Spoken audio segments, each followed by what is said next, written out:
악은 기악, 이 악기지, 노래, 춤 모두 포괄하는 총체적 개념으로서 단순히 감각적 즐거움을 주는 것을 넘어서 사회적 효용을 가져야 된다라고 합니다. 자, 사회적 효용을 굉장하게 중요하게 여겼다. 사회적으로 좀 쓸모가 있어야 된다. 공자는 이러한 악의 효용에 관심을 기울이고 악을 통해 인을 이룰 뿐 아니라 이 인을 이룬다는 게 인격 완성과 관련된 거겠죠? 사회를 바람직한 방향으로 이끈다는 게 치세의 수단을 이야기하는 거겠지. 악을 운운함이 종을 울리고 북을 치는 것을 말하겠는가? 얘들아, 공자가 기역과 같이 이야기했는데 악이라고 하는 것이 종을 울리고 북을 치는 것은 단순히 악기를 연구하는 개인적 흥겨움만을 말하겠는가? 이런 뜻이죠. 근데 공자는 개인적 흥겨움을 넘어서 이 악이라고 하는 게 뭐까지 기능을 가지고 있다? 인격 완성과 치세의 수단까지 있다라고 한 게 공자의 의견이었습니다. 자, 이런 말에서 악에 대한 그의 생각이 잘 드러난다라고 되어 있죠. 그러면 이것만이 있겠는가? 이것만이 있는 것이 아니다라는 것을 강조하는 거지. 이게 아니라 이것도 있다를 강조하는 말로 해석해야 됩니다. 그래서 비문학을 풀 때는 여러분들 문제를 우리는 비문학을 완벽하게 분석하는 게 목표가 아니라 문제를 최대한 빠르고 정확하게 푸는 게 목표이기 때문에 읽으시면서 몇 번 문제를 봐야 된다? 거기 기역과 니은에 대한 설명으로 가장 적절한 것은 이라고 해서 4번 문제로 가서 보기 1번, 보기 2번 이런 것들을 다 제껴야 되겠죠. 네, 그렇게 문제를 푸셔야 됩니다. 다 쭉 읽고 문제를 바로 읽고 또 이런 식으로 풀지 말고. 자, 공자는 A. 고대 순임금의 악을 전범으로 삼아 악을 통해 마음을 수양하고 풍속을 순화하고자 하였다. 그러면 이 공자가 생각하는 인격 완성과 치세의 수단을 완벽하게 다 가지고 있는 게 A. 고대 순임금의 악의 형태라고 생각을 하는 거죠. 이런 형태가 돼야 된다라고 생각을 하는 겁니다. 그러면 이것도 문제 3번을 바로 보기를 풀 수 있겠죠? 자, 문맥을 고려했을 때 A에 대한 이해로 적절하지 않은 거. 자, 보기 1번이 A는 공자가 마음을 다스리고 인격 완성을 하고 풍속을 바르게 한다. 치세의 수단이 된다고 도움이 여긴 악이다. 맞는 설명이죠. 보기 1번은 맞다라고 하시고 다시 지문으로 돌아오시면 됩니다. 자, 하지만이라고 하는 접속사가 있는 거 보니까 그 다음에 나타난 묵자라고 하는 사람은 공자와는 반대되는 생각을 가진 사람이다라고 하는 것을 우리가 좀 추측할 수 있겠죠. 공자를 비판하며 악을 반대하였다. 묵자가 살던 시기에는 많은 유학자가 악의 효용을 긍정하면서 민간에서 유래한 오락적인 악에 관심을 기울였다. 그러니까 오락적인 악에 관심을 기울였다고 하니까 공자도 별로 좋아하지 않았던 흥겨움의 거의 위주의 그 음악들이 많이 있었다고 하죠. 자, 이로 인해 당대의 육아 학문에 따라 기악, 노래, 춤 등으로 이루어진 화려한 공연이 자주 행해졌고 그가 악을 반대한 이유는 소리가 즐겁지 않아서가 아니라 당대의 악이 서황의 법도와 모든 사람들의 이익에 맞지 않는다. 자, 당대의 악이 좀 지나치게 화려함만을 추구하는 거죠. 자, 그래서 이 악 자체가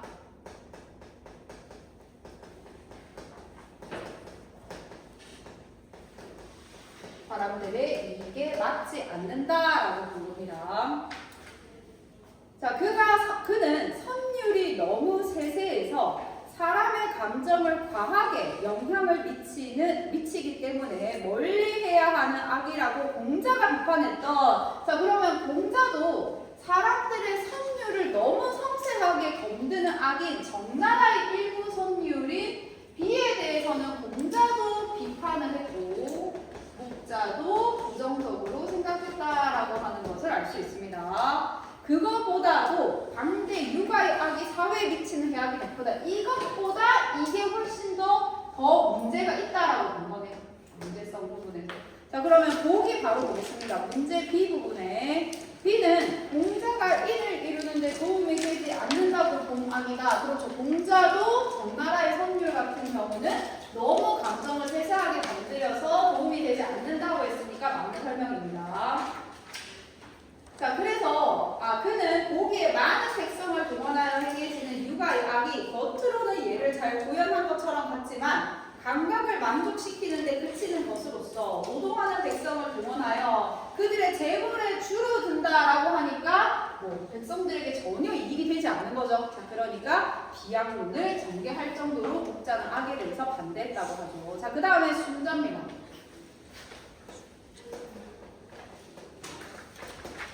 자, 순자는 악을 토대로 이상사회를 구현할 수 있다고 주장하며 묵자의 주장을 또 반박했다. 자, 이렇게 또 반대죠.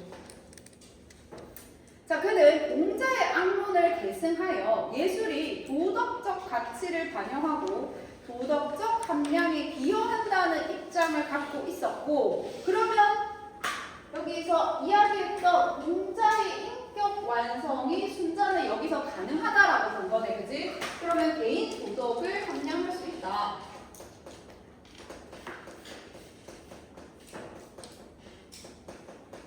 자, 그리고 악이 인간의 감정을 순화하여 사회 혼란을 방지해주므로 교육과 교화의 수단이 되겠다. 자, 이게 가능하니까 교육의 수단이 되면서 사회 전체가 정화되는 효과까지 있다라고 본 거죠.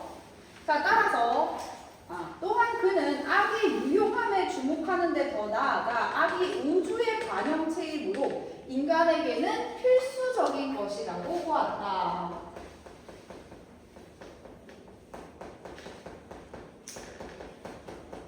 자, 전체적으로 공자와 비슷하지만 요거 정도는 순자가 좀 더 추가한 내용이라고 볼 수 있겠다, 그지? 자, 하지만 그가 악을 무조건 긍정한 것은 아니다. 그는 악이 낡은 풍속과 관습을 바꾸는 도구가 될 수 있지만 세상을 어지럽히는 도구가 될 수 있다 보고 좋은 악과 나쁜 악을 구분해야 돼서 도덕을 기준으로 악을 구분해서 내용이 도덕적이고 형식이 아름답다라고 한다면 버금이라고 이야기를 해서 장려를 하고 정나라의 일부 선율처럼 음란하여 이것을 해치는 것을 뭐라고 한다고? 이금이라고 해서 멀리해야 한다고 주장하였다라고 하죠. 자, 그러면 C 부분 문제도 보겠습니다. 자, 보기 3번에 C는 순자가 육아의 이상적 정치를 실현하는 수단이 될 수 있다고 본 악이다. 그렇죠. 버금이 맞는 설명이죠.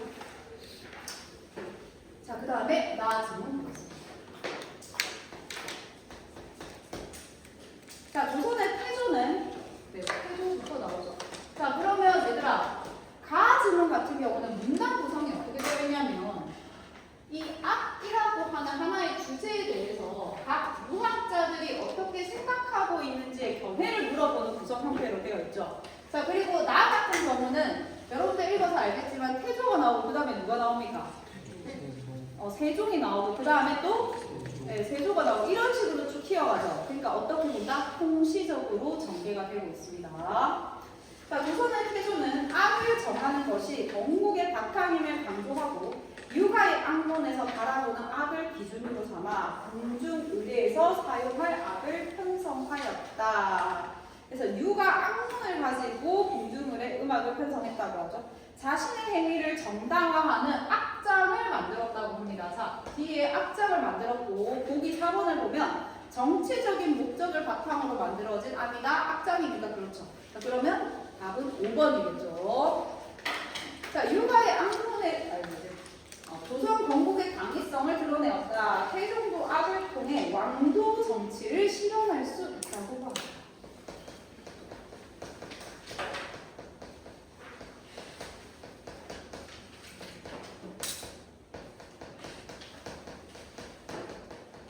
여러분들이 아는 태조가 만든 유명한 악장이 뭡니까? 조선 건국의 정당성을 노래한 용비어천가죠. 그 용비어천가 첫 부분이 육룡이 나르샤 이렇게 딱 시작해요. 그 육룡이 그 태조의 아버지, 할아버지, 그 할아버지에서 그 6명을 다 성조를 그렇게 이야기하죠.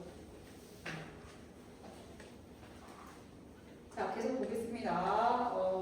자, 그는 예와 악을 정비하는 기구인 의례상정소를 설치하고 공중의례를 관장하는 예조의 관료로 예악의 밝은 자를 뽑았다. 좀 체계적으로 정비를 하네.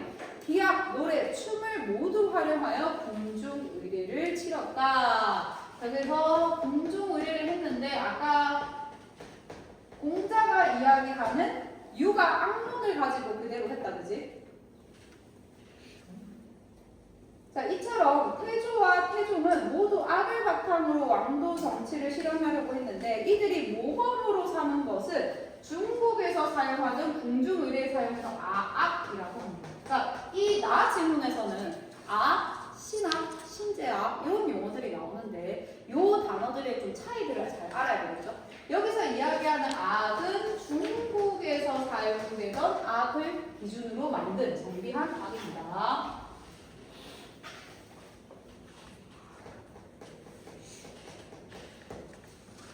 자, 악의 중요성을 인식한 세종은 이 악을 정비를 해서 자, 그 다음에 세종으로 가죠. 자, 기존에 악을 정비를 했습니다. 중국의 악이죠. 자, 얘를 정비하여 뭐를 만들었다고? 자, 신제악을 만들었다고 하죠. 자, 이게 보기 5번인데 보기 5번이 답이지만 보면 이는 세종이 외래악의 수용으로 인한 악의 회귀라를 극복하게 만든 악이라고 되어 있는데 이 신제악 자체가 뭐를 정비한 거지 얘들아?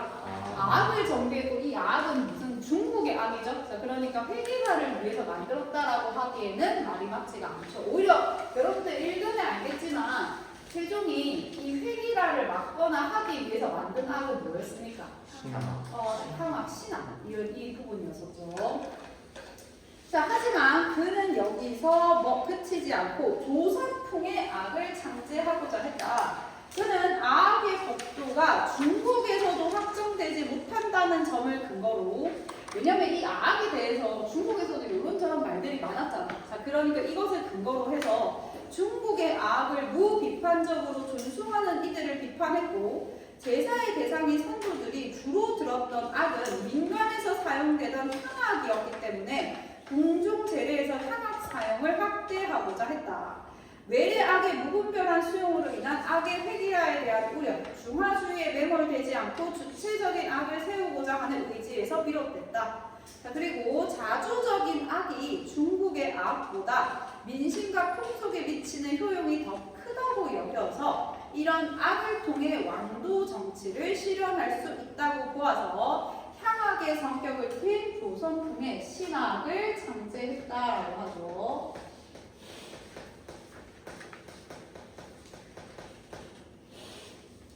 자, 이는 신제악과 형식 내용이 완전히 다른 것이었다. 주체적 악의 선언이자 의례와 악의 관계가 완전히 역전됨을 의미하는 것이었다.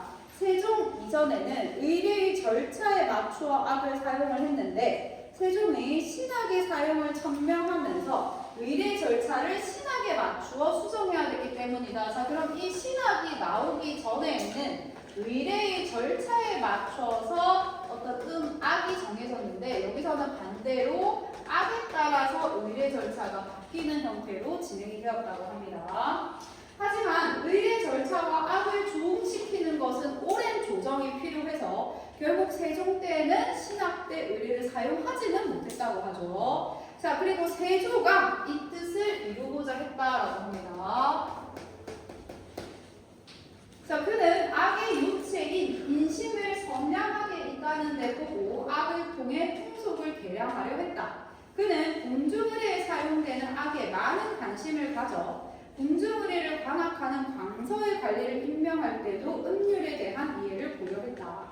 악이 다른 악과 구별되는 특별한 악이 아니라는 시각에서 악을 관장하는 관청과 향악을 관장하는 관청을 통합 운영했다.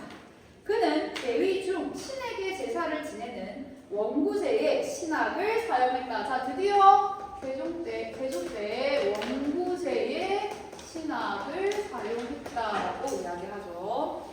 이는 하늘과 땅에 제사를 지낼 때 향악을 쓰지 않는다는 전대의 전통을 깬 것인데 그는 제사를 마친 후 선왕의 뜻이 드디어 이루어졌다. 이루었다 하면서 기뻐했다라고 했는데 여기서 선왕은 세종을 이야기하겠죠. 세종이 그토록 이 아까 의례에 맞춰서 이 신학을 쓰고자 했던 것을 세종 때 실현해서 그렇겠지. 자, 그러면 바로 문제 니은의 설명에 대한 부분을 보면 자, 3번이 기억은 악의 사회적 역할을 강조하는 말이고 니은은 주체적인 악을 통해 왕도 정치를 실현하고자 했던 세종의 의도가 달성되었음을 나타내는 말이다. 답은 3번이겠죠. 자, 그래서 읽으면서 바로 두 문제를 해결할 수 있습니다. 그리고 다 읽고 나면은 바로 2번 문제도 1번 문제도 좀 해결할 수 있죠. 전개 방식에 대한 문제인데 답은 4번이죠. 악의 효용을 긍정한 인물과 부정한 인물의 주장을 대비해서 제시하고 있고 얘들아 대비라고 하면 공통점과 차이점을 중심으로 전개하는 방식을 얘기하는 겁니다. 자, 나는 조선왕들의 악에 대한 관점을 이중의례와 관련지어 통시적이니까 통시적은 역사의 흐름에 따라 전개를 한다 이런 뜻입니다. 그러면 통시적과 반대되게 하나의 주제를 가지고 다양한 사람들의 생각을 이야기하는 공시적이라고 합니다. 우리가 문법 공부할 때 현대 문법만 공부를 한다. 부규칙 활용을 가지고 이러면 우리가 현대 문법을 공시적으로 공부를 하는 겁니다. 그리고 우리가 중세 문법만 가지고 뭔가를 공부한다. 주격조사를 공부한다. 그러면 이것도 공시적으로 공부하는 거예요. 한 시대만 가지고 다양한 변이 과정을 봅니다. 근데 주격조사가 중세 때는 이런 형태였다가 근대 때는 이런 형태였다가 현대 때는 이런 형태로 바뀌었으면 하나를 가지고 시대의 흐름에 따라 보는 거죠. 이런 관점을 통시적 관점이라고 이야기합니다.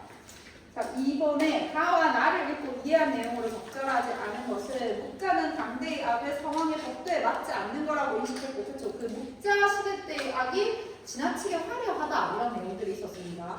자, 순자는 악이 우주의 반영체이다. 그래서 인간에게 필수적이라고 보았다. 이게 순자와 공자의 차이점이었었죠. 자, 세종 이래 이전에는 공중의례에서 악을 기준으로 의례의 절차가 정해졌다고 했는데 오히려 의례에 맞춰서 악이 사용되었다. 그래서 이 신학이 만들어지고 나서 이걸 좀 반대로 하고 싶었는데 조응하는 절차가 힘들어서 사용을 그렇게 못했다라고 했었습니다. 답은 3번입니다. 자, 여기까지 다 맞은 사람. 여기까지 다 맞은 사람. 자, 마지막 문제는 되게 어려워 보이는데 보기 1번에 읽으면 바로 답이 나오죠. 네. 보기 1번은 그 위에 박스를 안 읽어도 그냥 바로 풀 수 있는 그런 문제였습니다. 자, 보기는 중국과 조선의 공중에서 사용될 악에 대한 설명이다. 가나의 내용을 바탕으로 보기를 이해한 거. 자, 중국의 악은 주로 공중 재래와 조의 의례에 사용된 악을 가리킨다. 자, 악을 조금 더 자세하게 설명한 보기 내용입니다.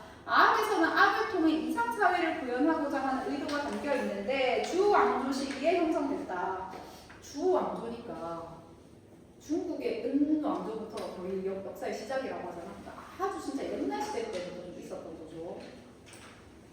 자, 국가예법의 중요한 부분을 다루었다. 이후 중국의 다른 왕조에서도 대부분 악을 채택했고, 자, 그런데 왕조가 바뀔 때마다 악의 법도도 바뀌고 가사도 바뀐다라고 해서 세종이 그때 지나치게 악을 숭상하는 거에 있어서 중국에서도 악에 대해서 왕조마다 다 내용이 다르다라고 하는 그런 부분이 있었죠.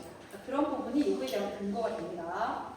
조선의 문묘 제례는 100명이 넘는 인원이 참여하는 큰 제사다. 문묘 제례의 목적은 유학의 성인들을 추모하는 동시에 제식 행위를 통해 인간의 심성을 바로하려는 것이다.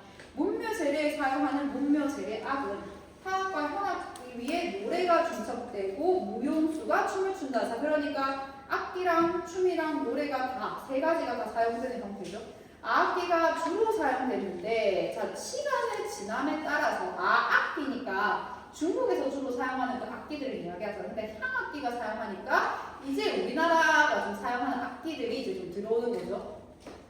자, 1번에 중국 세종은 문무제례악에 향악기의 사용의 비중이 점차 늘어난 것에 대해 의례에서 점차 중화주의가 강조되는 것이라고 비판하겠군이라고 되어 있는데 반대죠. 중화주의가 아니라 오히려 주체적인 그런 악기가 많이 사용되는 것이라고 얘기할 수 있습니다. 향악기가 결국 관련되어 있는 거기 때문에 이렇게 해서 갔는데 10분까지